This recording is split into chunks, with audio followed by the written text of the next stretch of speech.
naye sigenda kusaasira wabula kansooke nkukulise bukulisa akulika nalaba ssentebe ng'olinnye eddaala ofubutuka mu pate headquarters ate ze wali badde ovaayo oba n'emizira oba mu kwanirizibwa okw'enjawulo oba mu bukuumi obwenyi naye mu ngeri taategereka bulungi ssentebe sooka otuyite embeera yaleetako olwo olunaku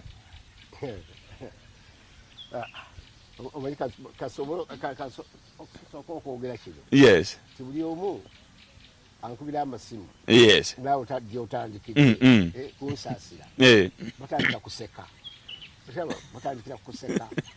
nebuuza tosaasira otya ng'oseka soba ngambe kankukulise sigenda kuseka kankukulise omanyi kati nze nnyina akatono ennyo ke nkumanyiiko nti history yo yekatwe nalaba the ghetto in you nga oli mu kujolesa naye njaga tutandikirawo embeera yali etya ekutuusa ate mu kuvaayo mu ngeri etyo kwegaba kyali bwe kiti nga bwe mwalaba wiiki eyali eyiseewo owekitiibwa Ssemujjuŋŋanda yes yalina press conference ng'eyogera ku bya ssente bagamba nti zaafunibwa mu FDC bwe yamala okwogera ne president w'ekibiina kya FDC Amriat ne secretary general w'ekibiina kya FDC Nandala Mafaabi nabo ne bakuba ki press conference yes ate ku side endala ekasangati owekitiibwa ate nga founding father wa FDC Dr. Kiza Besigye naye n'ateekawo ki press conference kati abantu batandika okusika omuguwa kwogera bingi biki kati neŋŋamba nti nga nze party chairman kyandibadde kirungi nveeyo ŋŋambe abantu baffe bannaye tukakkane ebintu ebyo tujja kubikwatako era tujja kubeera ne National Council mu nnaku ntono nnyo infact wiiki eno nga 28 bannaye temugira ki temufaayo ebintu birimu tujja kubitereeza olaba awo twatandikira naye ekyomukisa omubi nti neŋŋamba ti akantwale press conference nsobola okugikolera wano nga bwe tuli wano yes naye neŋŋamba ti kangende ku headquarter ate kyandeetera okugenda ku headquarter kuba saagala nnyo okutambula nnyo ennaku yes kyekintu ono kyeyogera Amriat yagenda n'avumirira w'ekitiibwa Ssemujjuŋŋanda ati lwaki yava mu headquarters ate n'atwala ki conference ewalala ensambya yes n'aleka ki headquarters nange kyayogedde nimu omulamu ndowooza mu ekyo konzi nti nga party chairman sijja giteka wange kangende ku pate era buneŋŋamba abaali bagenda okujja eno mukyusi bannaye tugendewa ku pate kwenyini kati nenva wano bulungi nnyo nga mmanyi nti abantu tugenda kukola ki press conference kati okutuuka wali nga gate bagisibye era mudooza mulaba emmotoka yange enzirugavu ku gate kwennyini nenewuunya ne babuuza nti muguleewo nti ate tetulina bisumuluzo konti mulina bisumuluzo naye nga bakageti akato nti oyisira wano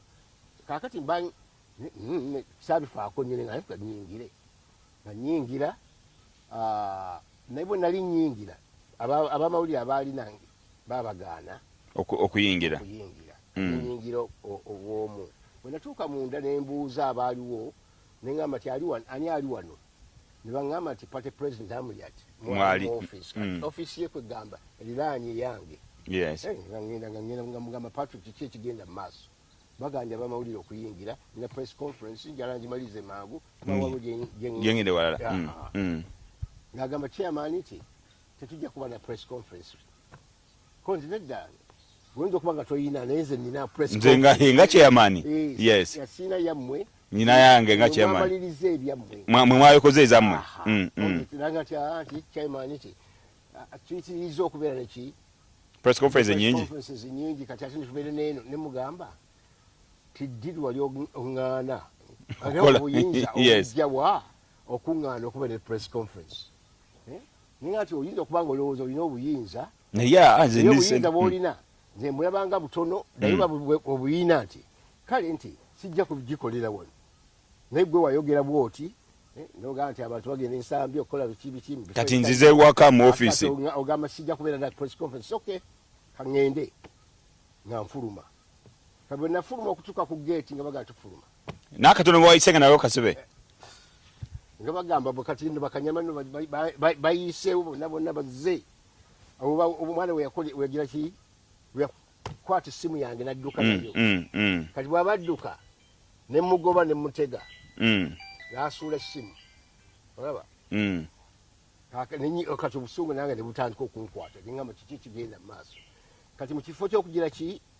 okuyingira mu ofisi yange neŋŋenda